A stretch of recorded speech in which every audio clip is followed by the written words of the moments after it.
자, 잘 쉬셨습니까? 이제 오늘 세 번째 강의로 주제가 다르기 때문에 때때로는 한 강의를 앞부분 뒷부분 나눠서 길 경우에 이렇게 하고요. 오늘은 2강, 3강 나눠서 공부를 하는데 세 번째 강의는 구원과 언약입니다. 구원과 언약.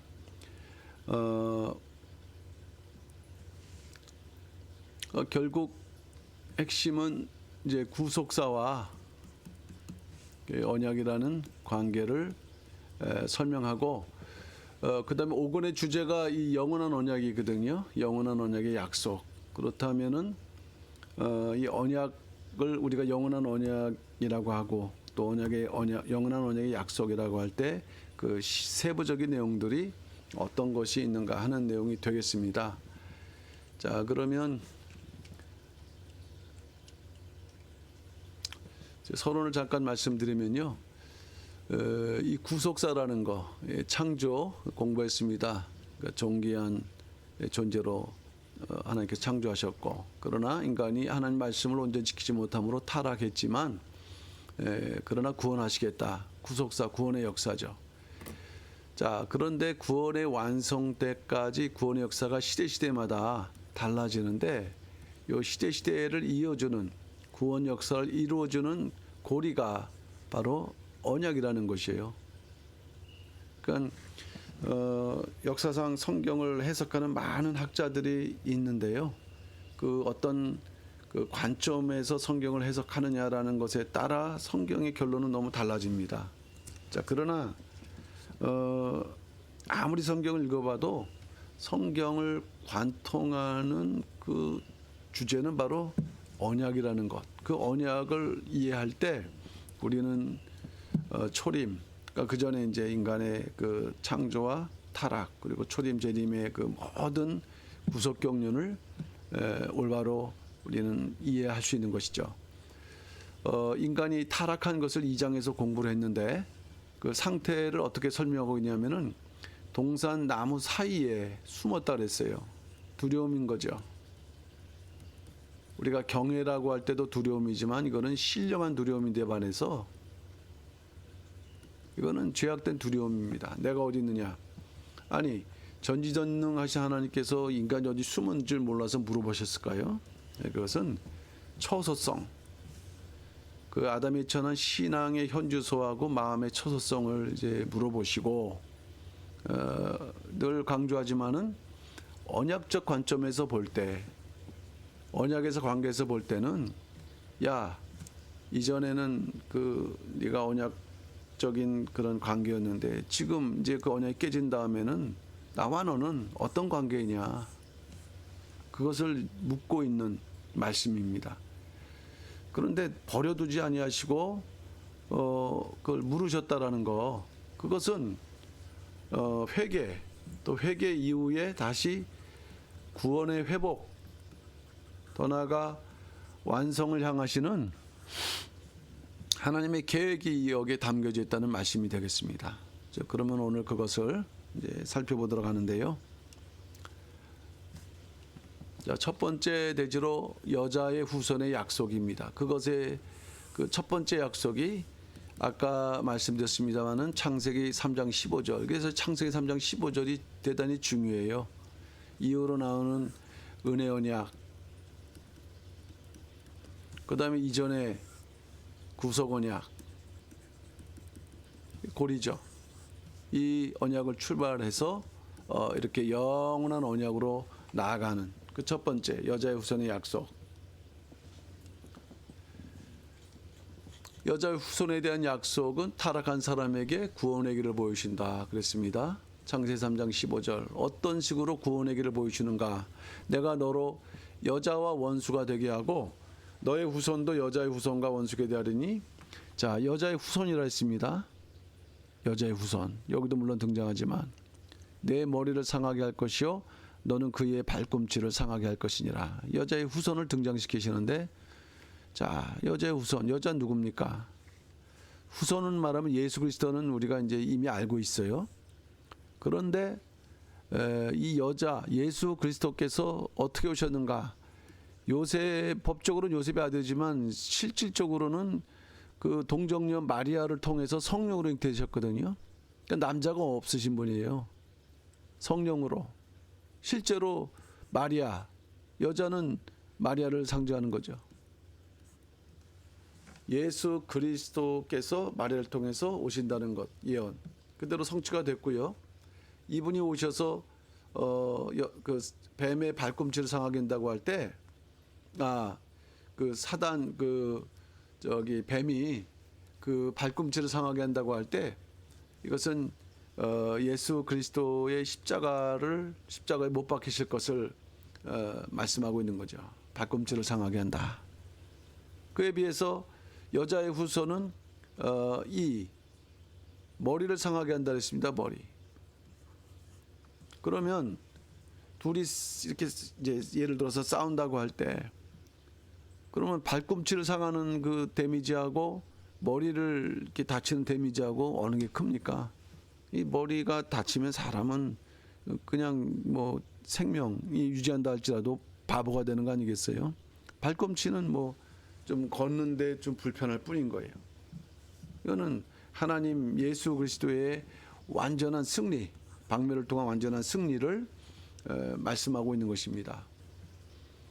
그래서 참 동시적으로 저주와 형벌을 내리시는 중에서도 그 구원을 약속하신 것, 참 하나님의 은혜죠. 야단은 치시면서도 한쪽으로 다시 구원을 제시하시는 그 중심이 바로 여자의 후손이라는 것이에요. 여자의 후손. 그러면 우리가 구원을 받을 수 있을 것인가 라는 증거를 주셨어요. 보증을 주셨죠. 바로 옷입니다. 옷. 가죽옷. 이 가죽옷이 대단히 구속사적인 중요한 의미를 지니고 있죠. 정말 뭐 소망 없는 존재면 그냥 쫓아내고 버리고 더 이상 관여 안 하시는데, 그 하나님께서 아담과 하와를 위해서 가죽옷을 지으셨다. 뭔가 그 다음을 기대하게 하는 중요한 메시지가 담겨 있는 거 아니겠습니까? 가죽옷. 자, 가죽옷의 의미를 우리가 두 가지로 볼 때요. 일단은 가죽옷은 죄인의 수치를 가리기 위한 부분이다.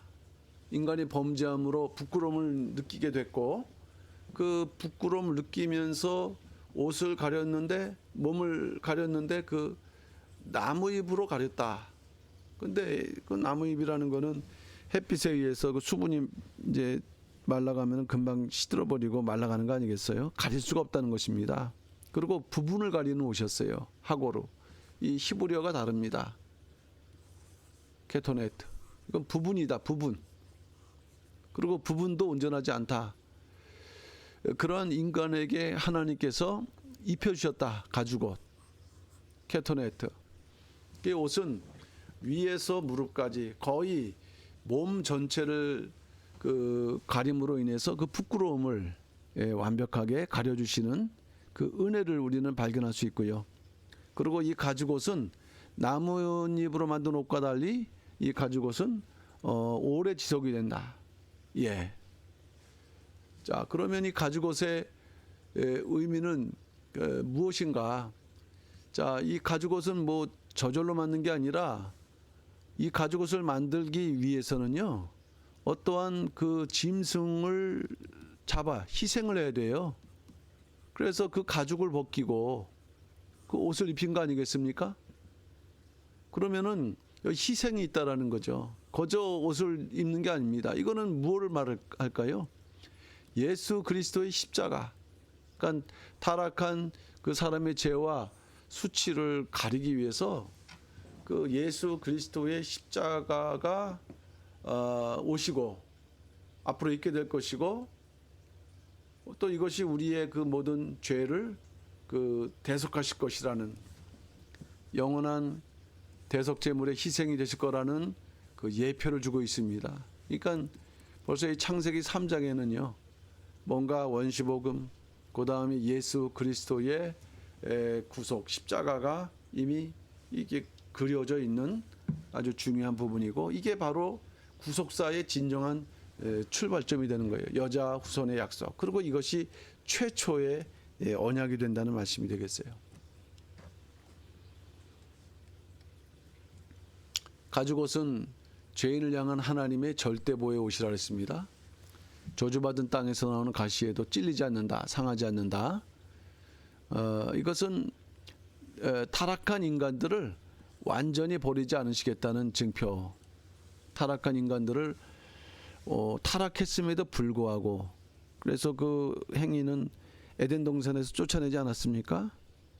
그러나 거기서 완전히 단절된 줄 알았더니 옷을 입히셔서 뭔가 그 다음 단계를 준비하시는 메시지를 주신 거죠. 어떤 메시지냐? 버리지 않겠다. 네가 내 말에 순종하지 않았지만은 그래도 그 하나님께서 그 사람, 범죄한 인간에 대해서 먼저 사랑. 이들이 용서를 구하면서 나와야 되는데 숨었지 않습니까? 숨었다. 그러나 하나님은 이렇게 먼저 그들을 사랑하심으로 이렇게 구원의 길을 보이셨는데, 그렇게 되기 위해서 죄에 대한 대가가 있어야 되는데 그 대가가 뭡니까? 짐승인데 이게 바로 십자가 달려들어오신 예수 그리스도. 우리가 말이 이렇게 좋으니까 예수 그리스도 하지만은 성자, 당신의 아들이시거든요. 이 하나님만이 그 구속을 온전히 하고 또 사람이 되어야 되는, 사람이야만 또 구속이 이루어지는 이 어떤 특수한 부분이 있어서 성자 외에는 이 대속 제물이 되실 수가 없거든요. 그러니까 하나님께서 자기 아들을 이렇게 희생으로 내시는 것은 이 사랑이 아니면은 불가능한 것인데, 그것이 다 이 가죽옷이라는 의미 속에 담겨져 있죠. 요한복음 1장 29절, 보라 세상 죄를 지고 가는 하나님의 어린 양이로다. 가죽옷을 입혀주신 것, 그 하나님의 사랑이죠. 십자가로 성취되었다는 것. 예수 그리스도는 십자가에서 영원한 속죄를 이루사 이제 새 언약을 성취하셨다. 언약도 이제 구약에서 나타난 언약과 신약에서 새 언약으로 이렇게 성취되는 과정이 있는데, 오늘은 우리가 전반적으로 그것을 간략하게나마 이제 그 살펴보게 되는데, 어쨌든 사도 바울은 이러한 그 범죄와 그다음에 그 속죄 은총에 대해서 이것을 어떻게 표현하고 있느냐가, 이제 겉으로 볼 때 아담과 하와가 가죽옷을 입었다고 말씀했지만 그것은 바로 예수 그리스도로 옷을 입는다라고 로마서 13장 14절에서 말씀했어요. 예수 그리스도로 옷 입고. 그래서 우리가 십자가에 달리신 예수 그리스도를 믿을 때 이런 구원의 옷을 입게 되는데, 그것을 이미 창세기 3장 범죄한 인간, 에덴 동산에 쫓겨난 인간들에게 보여주심으로 또 앞으로 그런 일이 있을 거라는 것을 이제 말씀하신 것이죠. 자, 이제 두 번째 항목으로 넘어가셔 갖고 새 언약의 성취자 예수 그리스도, 새 언약의 성취자 예수 그리스도라는 제목으로 우리가 좀 발전적으로 살펴보도록 하겠습니다. 아담의 행위 언약이 깨졌다고 말씀드렸습니다. 아담의 행위 언약. 그 깨졌는데, 그래서 이것이 죄, 그다음에 형벌로 또 쫓겨났다고 그랬는데, 하나님은 창세기 3장 15절에서 여자의 후손을 약속을 하셨어요. 그런데 이것이 그때만 약속한 게 아니라 구약 전반에 중요한 언약을 우리가 7가지를 찾아볼 수가 있어요. 이 언약을 포함해 갖고 이것이 발전적으로 나타나고 있다는 것입니다. 일관되면서도 다양하게 시대만 나타나면서 어떤 그 하나님의 그 구원을 완성적으로 이렇게 보여주고 있다. 이 언약이 말이에요. 그러니까 언약을 아는 거는요, 성경 전체를 아는, 구약, 특별히 구약 성경, 그리고 그것이 예수님의 새 언약을 통해서 완성됐기 때문에 이 언약을 안다는 거는 성경 전체를 알고 성경 전체의 그 발전 과정을 아는 것이죠. 첫 번째 언약이 여자 후손에 대한 언약이라 했습니다. 그리고 두 번째 하나님께서 언약하신 인물은 노아인데, 그 홍수 이후에 무지개 언약으로 이 무지개는 7빛깔 아닙니까? 7빛깔. 예수 그리스도가 십자가에서 이제 7 말씀을 하시는 것으로 또 성취됐어요. 세 번째, 아브라함하고는 또 어떻게 언약을 맺었냐면 사실 아브라함하고는 7가지 언약을 맺으셨거든요. 7개 언약. 그러니까 사실 그 구약 성경에서 모든 인물이 중요할 수 있지만 진정으로 중요한 인물은 사실 아브라함입니다. 언약 관계에서도 볼 때 그래요. 아브라함은 무려 7개. 그 중에 이 헷불 언약을 또 맺습니다. 창세기 15장이죠. 그 헷불 언약을 중심으로 앞에 셋, 뒤에 셋. 땅과 자손, 이게 땅 누구예요? 가나안 땅. 천국을 상징하는 것이고요. 자손, 예수 그리스도. 전혀 연관이 안 되는 것 같지만 예수 그리스도라는 그러한 또 구원이라는 주제를 가지고 계속 확장이 되고 있는데, 이 아브라함과 맺으신 언약은 아브라함 당시뿐만 아니라 신구약 전체를 아우르는 그런 의미에서 우리가 깊이 연구해야 되고요. 그래서 또 이 구속사 시리즈도 잘 엄밀히 보시면 이 헷불 언약을 사실 중심으로 이것이 진행되고 있다는 것을 발견하실 수 있는 것입니다. 그러니까 그렇게 이해를 좀 우리가 하셔야 되겠고요. 그다음 네 번째가 시내산 언약입니다. 모세를 통해서 하나님이 시내산에서 이스라엘 백성들하고 이제 맺으셨는데 우리가 일반적으로 아는 율법이죠. 율법이 이제 확산되면서 이것을 우리가 통칭 구약으로도 이제 불리는 만큼 이게 아주 세부적이고 이제 중요한 부분인데 이따가 또 살펴보겠습니다. 그다음에 다섯 번째 다윗과 맺으신 언약. 다윗의 몸에서 날 자식이 하나님의 성전. 결국 하나님의 성전은 하나님의 나라거든요. 그러니까 이게 구원의 의미가 이렇게 더 좁혀지면서 이제 성전, 또 성전이 의미하는 나라, 이런 식으로 더 확대되면서 자세해지는. 그리고 예레미야의 새 언약, 그다음에 에스겔의 화평의 언약, 이러한 그 7가지 언약으로 이렇게 이제 발전이 되면서 뭔가 이 여자의 후손의 언약을 통해서 예수 그리스도를 이제 조명하고 또 예수님을 통해서 약속된 그런 의미들을 이렇게 우리에게 설명을 해주고 있습니다.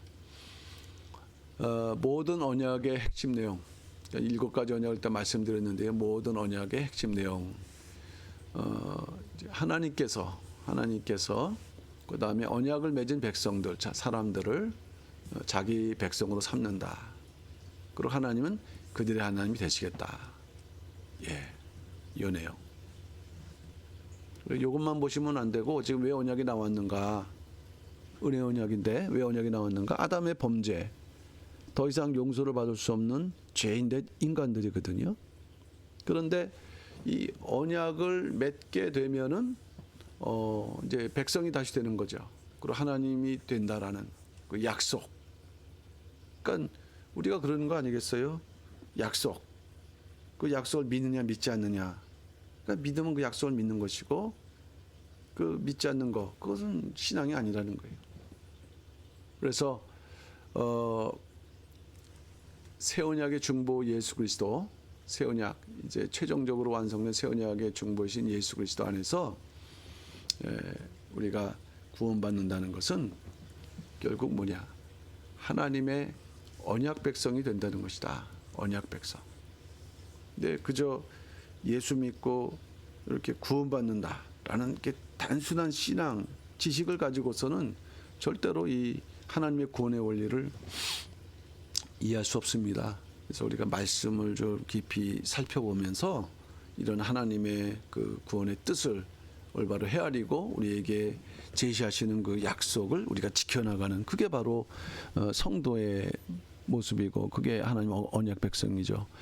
근데 이 중에서 시내산 언약이 이제 등장하는데 왜냐하면은 결국 이 시내산 언약을 아까도 말씀드렸지만 율법이라고 말씀했거든요. 이 율법이라는 부분이 이제 구약 백성들이 지켜나가야 될 좀 더 구체적이고 체계화된 형식으로 정립이 되었기 때문에 어떻게 보면 이제 구약의 대표라고 볼 수 있습니다. 자, 그런데 이 율법에 대한 이해가 올바로 되지 못함으로 인해서 오히려 새 언약을 이제 오히려 새 언약과 새 언약의 중심 되신 예수 그리스도를 부정하는 결과도 있었던 것이 이제 구약 또는 그 신약 당시 이스라엘 백성들의 모습이거든요. 그러면은 일단은 요 의미를 우리가 이제 이해를 하기 위해서 이 구약 언약 또 새 언약 관계 속에서 한번 살펴보도록 하겠습니다. 그러나 예수 그리스도가 오시고 새 언약을 성취하심으로 언약이 됨으로 새 언약과 대조가 되고 있다. 시내산 언약으로서 율법, 시내산 언약으로서 율법, 여자의 후손을 예언하는 언약의 역할을 한다. 그런 면에서는 변함없는 언약이에요. 그래서 이 시내산 언약, 아까도 말씀드렸죠, 율법이라 했거든요. 그러니까 이 언약은 율법으로도 거룩하다. 계명도 거룩하다, 의롭다.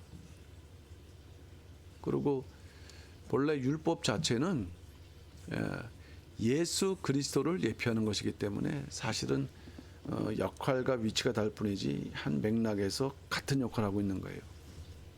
히브리서 10장 1절 율법은 장차오는 좋은 일, 예수 그리스도 그림자. 그러니까 시내산 언약은 좀 더 발전적인 그 예수 그리스도 오는 길을 열어주고 조명하는 역할을 하는 것이었다. 자, 이제 문제는 뭐냐면은 구약 당시에 이스라엘 백성들이 언약을 이해하는 그 믿음이 이제 또 달라지는 것이죠. 마치 오늘 타락의 본질이었던 그 여자 또는 그 남자 여자의 하나님 말씀에 대한 오해, 자기 생각 이런 것들이 그 죄를 범하게 했던 것처럼 문제는 하나님께서 언약을 통해서 예수 그리스도를 조명케 하신 그 중에서 가장 세부적으로 이제 신의 선언을 주셨는데 그것을 어떻게 이해했느냐. 이 범죄에 타락한 사람들은 율법의 본질을 깨닫지 못하고 율법을 뭐냐면 이제 지키는데 그 단계로 한 단계가 뚝 떨어진 거죠. 이제 지킬 수 없어요. 하나님의 본 온전히. 그런데 그것을 지키는 쪽으로, 그러니까 자기들이 뭔가 규정한 쪽으로 감으로 인해서 오히려 더 이렇게 하나님의 뜻을 벗어나게 되는, 그리고 그 율법이 증거하는 예수 그리스도를 맞이하지 못하는 그런 아주 또 비참한 결과가 나타나는 거죠. 엄밀하게 말하면은 그 아담의 범죄 이후에 예수 그리스도께서 오셨는데 이스라엘 백성들이 예수님을 온전히 영접하지 못했다 그랬거든요. 자기 백성이 자기 땅에 오셨지만은 그것은 뭐냐 하면은 이 언약을 그 율법의 본질을 온전히 이해하지 못하는 그런 죄악 때문이라는 것입니다. 자, 그럼 우리는 그 구약의 율법의 의미를 좀 정확하게 이해를 해야 되겠다. 자, 첫 번째가 구약 율법 아래의 특징이라고 정리가 되어 있는데 갈라디아서 3장 23절 말씀 보게 되면은 믿음이 오기 전에 우리가 율법 아래 메인 바 되고 또 계시될 믿음의 때까지 갇혔느니라. 율법이라는 것은 죄 아래의 상태를 설명하고 있다. 예수 그리스도가 오시기 전까지 모든 인생들은 죄에 완전히 포위되어 자신의 힘으로는 도저히 나올 수가 없다. 그 다음에 두 번째로 볼 때 후견인과 청지기 아래 상태, 율법 아래 놓여 있는 그러한 그 이스라엘 백성의 상태를 이렇게 설명을 하고 있는 것이죠. 후견인, 어린 상속자가 성인이 될 때까지 그 성장하도록 양육하고 보호해주는 지도교사죠. 가정교사 같은 역할이고 성경은 이제 몽학 선생이라고 말씀했는데 이 청지기와 그 후견인 관계 속에서는 이 어느 정도 그 성인 될 때까지는 종과 같은 신세라는 거예요. 왜냐하면은 권리가 청지기가 있기 때문에 재산을 관리하는 자로서서 이 성인 될 때까지는 청지기가 결정하는, 그러니까 그 전까지는 이 뭐 상속사지만은 종일 수밖에 없는 상태를 율법 아래의 상태라고 이제 그 사도 바울은 이제 말씀했고요. 그다음에 이제 세 번째로 볼 때 이 세상 초등학문 아래의 상태라고 했습니다. 초등학문 아래 상태라고. 그러니까 초등학문이라는 것은 아주 기본적인 원리 또는 첫째 원리라는 이런 의미를 지니고 있는데, 또 이거에 상반적으로 중등, 고등 이런 어떤 개념을 의미하므로 이거보다 더 높은 단계가 있다, 온전한 수준이 있다는 것을 이렇게 이제 암시하고 있는 거죠. 그래서 이 율법과의 관계에서 볼 때 하나님께서는 이와 같이 종로로 타는 그러한 그 율법 스스로 지켜야 된다라는 그 종이 돼 버린 거죠. 근데 그 예수 그리스도를 보내심으로 말미암아 해방의 길을 이제 여신 것이 바로 예수님이 오신 그다음에 새 언약의 그러한 의미라고 할 수 있겠는데, 이제 예수님 오셨습니다. 그러니까 새로운 언약이 완성되는 것입니다. 새 언약은 예수 그리스도께서 행하시고 또 이루시는 은혜의 언약이다. 그 예수님께서 직접 피로 세우신 것이다. 그래서 새 언약은 마음에 기록된다. 성령을 통해서, 하나님 은혜를 통해서 마음에 기록되는, 옛 언약이 돌판에 기록되는 것과 달리 마음에, 그만큼 이제 고차원적인 그런 구원의 역사라는 것을 말씀하고 있고요. 예레미야 31장 33절, 내가 나의 법을 그의 속에 두며 마음에 기록하며.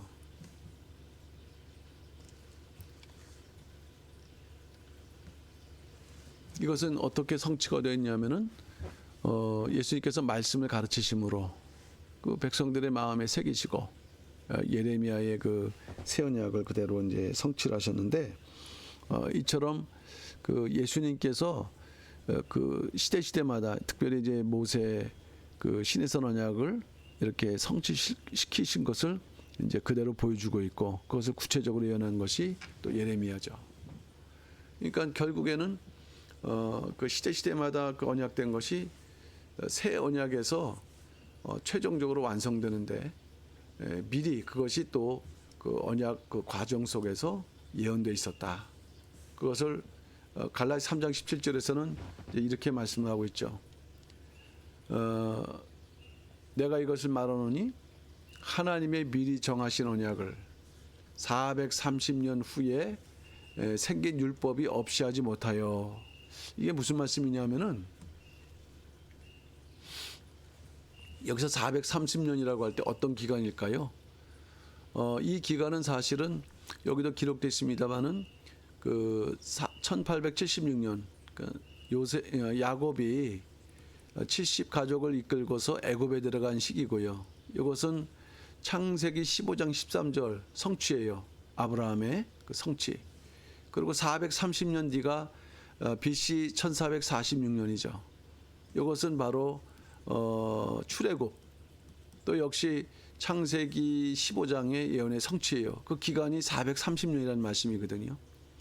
그러니까 이 430년이라는 것은 그 하나님께서 아브라함과 맺으신 이제 언약이 그 야곱에서 이제 재확인됐는데, 그것이 그 실제로 성취되기 시작한 그 순간부터 이제 시내산의 율법 받은 1446년까지 요 430년간을 말씀했는데, 이 430년 후에 율법이 지어졌지만은 이미 그 430년 전에 하나님께서 미리 정하신 언약, 다시 말하면은 역사적으로는 이제 그 가족들이 그 이제 애굽에 들어갈 거라는 그 말씀이지만은, 그러나 결국 이 예언의 말씀은 예수 그리스도를 통해서 이제 완성된다 하기 때문에 율법보다 이미 430년 전에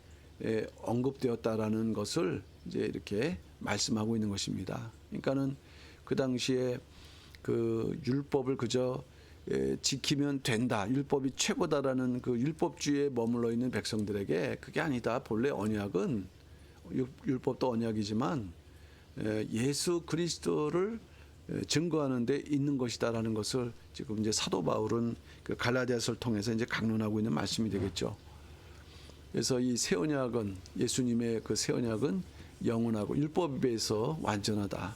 첫 언약은 낡아지고 새어지고 없어지는 것에 비해서 새 언약은 중보이신 예수 그리스도를 통해서 영원한 기업의 약속을 받게 되고 또 완전한 죄사함을 받게 된다.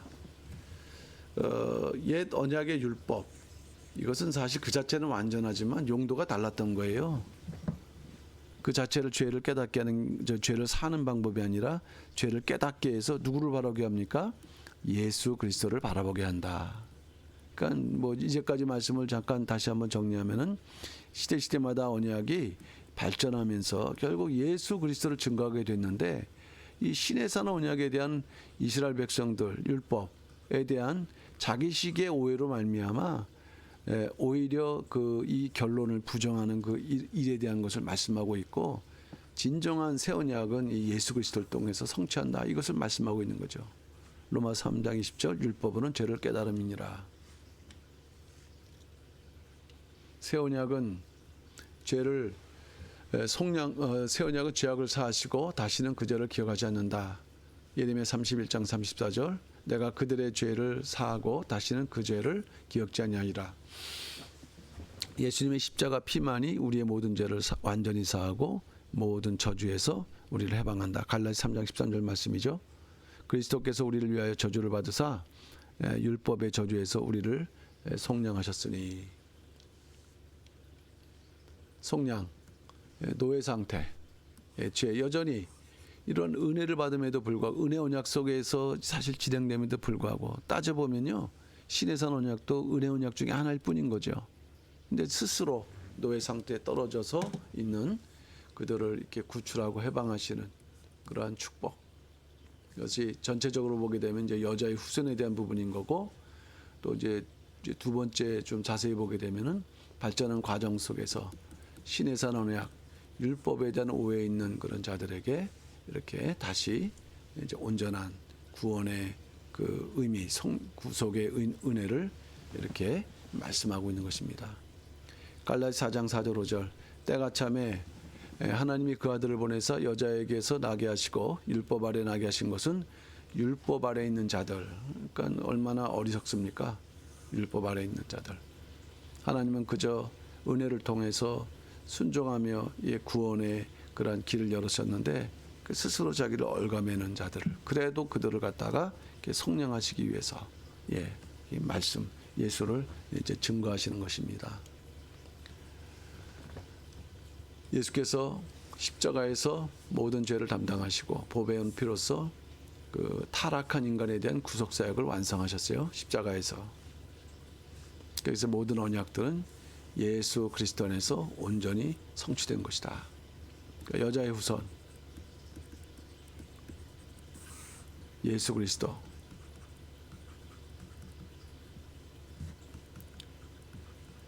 새 언약 그러니까 이제 요 시대마다 아담 노아 아브라함 모세 다윗 예레미야 에스겔 이러한 어떤 확장 속에서 결국에는 그대로 이어질 뿐이지 변질된 거 없이 그대로 이제 이루어졌다라는 것을 말씀하시고 이러한 예수 그리스도의 바로 새 언약이 영원한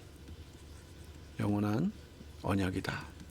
그럼 그 영원한 언약을 통해서 우리에게 무엇을 약속하셨는가? 이것이 바로 그 5권의 그 제목이라고 할 수가 있겠습니다. 영원한 언약 역사 이제 세 번째 장이 되겠죠. 자, 하나님의 오묘한 섭리 중 가장 중요한 것은 하나님께서 사람과 언약을 세우셨다. 그러면 이제 최초는 아담인데 행위 언약 깨졌죠. 그 다음에 이제 범죄한 인간이 아담의 후손이니까 그 중에서 아담 여자의 후손에 대한 그 약속을 주셨고요. 그 다음부터 이제 노아라든가 아브라함 이런 의미를 말씀하고 있는데 사실 그 영원한 신 하나님이 범죄한 인간을 대상으로 그 동등하게 그 언약을 동등할 수가 없죠. 일방적이고 하나님의 주권적인 언약이거든요. 그러나 맺을 수 없는 그 인간을 대상으로 언약을 맺으셨다. 이거는 참 오묘하다. 그래서 구속사 시리즈의 주제 보면 이런 오묘, 이런 그 좀 신비로운 의미가 그 주제 제목에 이제 담겨져 있거든요. 자, 그럼 오늘의 이제 결론적인 부분에서 이 영원한 하나님의 약속이라고 했고, 이것이 5권의 그 제목을 이해하는 방법인데, 일단 언약인데 이것을 영원한 언약이라 했습니다. 그럼 영원한 언약이라 할 때 어떤 의미냐? 당대에만 유효한 것이 아니라 영원히 유효한다. 예. 그러니까 이거 언약을 붙든다는 거는 영원한 세계로 들어간다는 것이 얼마나 축복입니까? 변경되지 않는다. 취소되지 않는다. 그리고 반드시 이루어진다. 이 영원한 언약이라는 의미가 바로 누구를 통해서? 예수 그리스도를 통해서. 그 이루어진 역사를 성경이 증거하는 거니까요. 영원한 말씀으로 맺어졌다. 시편 105편 8절. 그는 그 언약고 천대 명하신 말씀. 그러니까 성경은요, 언약은 말씀이라고 말씀하고 있어요. 예. 말씀 자체가 또 언약입니다. 그리고 영원하신 하나님과 맺은 약속. 시편 102편 12절. 여호와여 주는 영원하시고. 근데 사람은 영원할 수 없는데 그 하나님께서 사람과 이렇게 맺으신 언약. 하나님께서 영원하시기 때문에 주신 약속도 영원한 것이다. 그리고 하나님께서는 기억하신다. 어떻게? 영원히 기억하신다. 그래서 영원한 언약이다. 시편 106편 45절. 저희를 위하여 그 언약을 기억하시고. 하나님께서 언약을 기억하시기 때문에 이스라엘 백성들이 그 광야 생활하고 고통당할 때 뭘 기억하셨습니까? 아브라함, 이삭, 야곱하고 맺으신 언약을 기억하셨다. 하나님은 기억하셔요, 언약. 그래서 그 언약이 이루어질 때까지 하나님은 그 잊으시는 법이 없다는 것입니다. 그러니까 기억하시는데 영원하죠. 그리고 그 영원하신 하나님 또한 미쁘시다. 히브리서 10장 23절 약속하시는 미쁘시니 그랬거든요. 미쁘시니 헬라어로 피스토스라고 하는데 믿을 만하다. 변절되거나 변하거나 그런 분이 아니다. 한번 약속하신 것은 변하지 않고 반드시 이루신다. 그러니까 사람은 이해관계에 있어서 변하지 않습니까? 자기가 피해당하지 않도록. 하나님 그러지 않으시다는 거예요. 그렇게 하나님의 그 언약은 영원한, 그래서 영원한 언약이다. 이렇게 말씀을 드릴 수 있는 것입니다. 그러면 그 영원한 언약을 통해서 무엇을 약속했는가? 이제 약속의 내용들. 우리가 제가 처음에도 말씀했었을 때 어떻게 보면 의미상으로 언약과 약속이라는 말은 같은 의미지만 이건 이제 성경적 의미일 때 이제 지금까지 말씀드린 바에 의하면은 예수 그리스도를 통해서 완성된 언약은 영원한 언약이다. 그럼 그 언약을 통해서 무엇을 약속했는가? 첫째로 자신의 자손의 약속을 하셨다. 자손의 약속. 갈라디아 3장 16절 이 약속들은 아브라함과 그 자손에게 말씀하신 것인데 여럿을 가리켜 그 자손이라 하지 않고 오직 하나를 가리켜 내 자손이라 하셨으니 곧 그리스도라. 그러면 초림은 성취되었고요. 재림은 앞으로 올 때 이것은 완성입니다. 구원 역사가 성취와 완성은 좀 차이가 있죠. 예. 그래서 완전한 구원의 완성은 재림이기 때문에 이 하나이신 분이 다시 이렇게 재림으로 오신다. 그래서 성도, 영적 아브라함의 자손들, 성도는 뭐를 믿는 자들인가? 하나의 자손, 약속을 믿고 또 그 약속을 믿음으로 그 약속에 따른 그런 축복을 이렇게 또 약속받은 자들. 두 번째는 영생을 약속했습니다. 이 영원한 언약 속에는 영생이 약속되어 있다. 요한일서 2장 15절 그가 우리에게 약속하신 약속. 참. 그러니까 어떻게 보면 약속하신 언약 이런 또 의미로도 우리가 이해하면 되겠죠. 그것은 곧 영원한 생명, 영생. 영생의 약속을 소유하는 자들. 어떤 자들입니까? 뭐 오직 길은 하나밖에 없어요. 예수 그리스도. 또 믿음. 그래서 그 결과 영적 아브라함의 자손들만이 영생의 약속이 있고 약속을 끝까지 지킬 때 우리는 영원한 영생을 실제로 누리게 된다는 말씀이 되겠습니다. 세 번째로는 성령의 약속이라 했습니다. 성령의 약속. 왜 성령이 우리에게 왜 필요할까요? 하나님께서는 영적 아브라함 자손들이 이 자손들에게 성령의 약속을 주셨는데 왜 성령의 약속을 주셨는가? 일단 갈라디아서 3장 14절 읽어보면 이는 그리스도 안에서 아브라함의 복이 이방인에게 미치게 하고 또 우리로 하여금 믿음으로 말미암아 성령의 약속을 받게 하셨는데 이 성도가 첫째 말씀 중심의 삶을 살아야 되고 성령 충만한 가운데 살아야 된다. 왜냐? 언약을 계속 지키면서 살기 위해서 살기 위해서 하나님께서 그 성령을 내가 보내주시겠다. 그 성령 중심, 말씀 중심을 살 때 그 성령께서 우리를 끝까지 믿음을 굳게 하시고 거룩해 하시고 또 언약을 지켜서 언약의 결실을 맺게 하신다. 그러니까 우리 스스로 하는 게 아니라 이렇듯 성령을 통해서 보혜사, 성령을 통해서 우리로 하여금 이렇게 그 길을 갈 수 있도록 도와주시겠다라는 그 약속이 되겠고요. 그다음에 이제 재림의 약속을 하셨습니다. 영원한 은혜의 최종적인 약속 재림. 히브리서 9장 28절 구원에 이르게 하기 위하여 죄와 상관없이 자기를 바란 자들에게 두 번째. 첫 번째는 초림이니까요. 두 번째. 그래서 하나님을 믿는다는 거, 하나님의 말씀 믿는다는 것은 재림에 대한 영원한 언약의 약속을 사모하고 간직해야 되는 삶을 산다는 것이라고 할 수가 있겠습니다. 그래서 이제 그 재림을 온전히 맞이하는 자들에게 영원한 기업이 있다는 약속이에요. 영원한 기업. 이 천국이죠. 이미 아브라함에게는 이미 약속하셨어요. 야, 가나안 땅을 주겠다. 그러나 가나안 땅은 마지막 때 받게 될 천국, 새 예루살렘. 그것을 이미 약속했고 그 다음에 예수 그리스도를 통해서 또 그것을 약속하신 거죠. 창세기 3장 15절. 보이는 땅을 내가 너와 내 자손 아브라함과 자손에게 주리니 그 영혼 뭐 이 가나안 땅이 영원할 수 없죠. 그러니까 결국 이 아브라함에게 그 언약하신 것은 결국 이 천국을 영원한 천국을 예표한 것이에요. 천국을 영원한 기업으로 주겠다. 그러니까 우리가 이 땅에서 많은 문제를 겪으면서 하나님께 간구할 수 있습니다. 그러나 궁극적으로 받아야 되는 것은 영원한 기업이다. 영원한 안식. 히브리서 4장 1절. 그러므로 우리는 두려워할지니 그의 안식에 들어갈 약속이 남아있다. 그의 안식.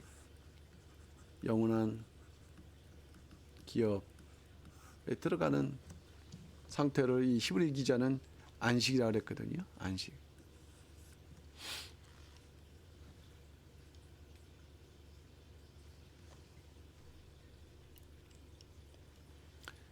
자, 이제 마지막 부분이 되겠는데요.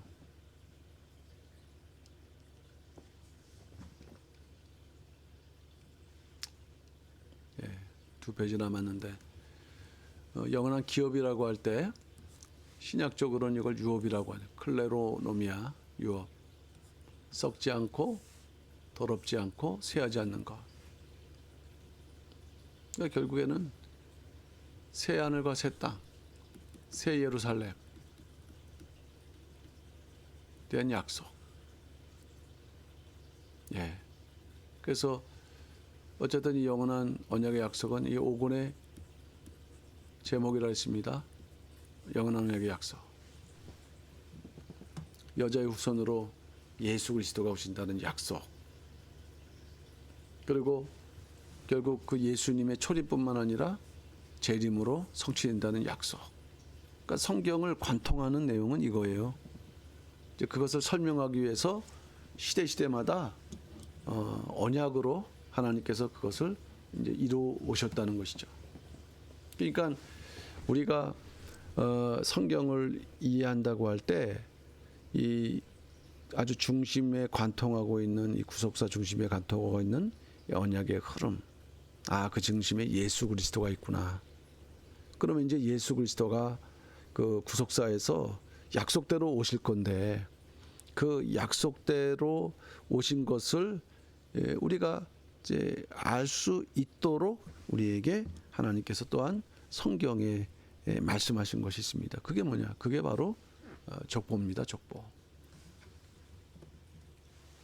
영원한 언약의 약속은 예수 그리스도가 오시는 통로를 기록하고 있는 족보와 밀접한 연관을 가지고 있다. 통로를 기록하고 있는 이 족보. 그러니까 이제 이 족보가 등장하는데 우리가 다음 주에 공부할 내용이 바로 이제 족보입니다. 어떻게 보면은 오늘까지는 좀 서론적인 내용을 이제 다룬 거고요. 이제 다음 주에 족보를 통해서 좀 더 세밀한 이 예수 그리스도의 영원한 약속이 어떻게 그 구속 역사 속에서 이제 이루어져 왔고 그 기록을 통해서 그 증거되고 있는가. 그래서 이제 우리는 그 동안에 구속사, 언약, 이 족보 세 가지 키워드는 반드시 잊어서는 안 된다고 말씀드렸거든요. 거대하다고 한다면은 언약은 그것을 관통하는 그러한 키워드라고 했고요. 그것을 이제 예수 그리스도라는 언약의 주제가 되시는 예수 그리스도의 그 오시는 그 흔적을 통해서 그것을 더 확증하는 방법이 이 족보다. 그래서 우리 성도들은 이게 뭐 일부 신학자만의 그러한 그 주제가 아닙니다. 이 족보에 대한 정확한 연구는 모든 성경을 사랑하는 이들에게 하나님께 주신 하나의 그 과제이자 축복이자 메시지입니다. 그러니까 저희가 이 족보를 이렇게 알 수 있도록 이 구속사 시리즈가 그래서 귀하다는 걸 아셔야 돼요. 뭐 각자 공부하실 수 있겠지만 어쨌든 박윤식 원로 목사님께서 이 이제 창세기 족보를 시작을 해갖고 사실 족보에 대한 연구는 이제 6권까지 갑니다. 6권. 그러나 가장 중심되는 족보는요. 결국 1권, 그다음에 3권에서 5권까지. 6권은 이제 역대상 그 1장에서 9장까지 족보, 대제사장 관계된 족보기 때문에 사실 중요한 맥락은 이 부분에서 이제 다뤄주고 있거든요. 그래서 먼저 성경을 우리가 올바로 이해하기 위해서 영원한 언약의 약속 그리고 그 중심에 또한 연결되어 있는 이 족보를 잘 이해를 하심으로 말미암아 어쨌든 중요한 거는 과거 역사는 앞으로 올 역사를 바라보게 하거든요. 그러니까 이것이 과거만을 공부하는 게 아닙니다. 또 올바른 앞으로 다가오는 것을 과거의 계시를 통해서 이제 바라보게 하기 때문에 또 이런 족보는 또한 과거이자 현재이자 또 이렇게 미래를 우리에게 주시는 참으로 귀한 하나님의 그 축복이다. 이렇게 보시면서요. 오늘은 여기까지 이제 공부를 하시도록 하고요. 이제 그 다음 주에는 이제 챕터로서는 2장이 됩니다. 그 5권의 2장. 그거를 하루에 이렇게 좀 나눠 갖고 이제 왜 족보라는 방법을 통해서 하나님께서는 이 그 언약 영원한 언약의 그 약속을 우리에게 보여주셨는가 하는 것을 우리가 한번 다음 주에 또 이렇게 함께 공부를 해보도록 하겠습니다. 자, 오늘 여기까지 공부하도록 하겠습니다. 그러면 제가 잠깐 기도하겠습니다.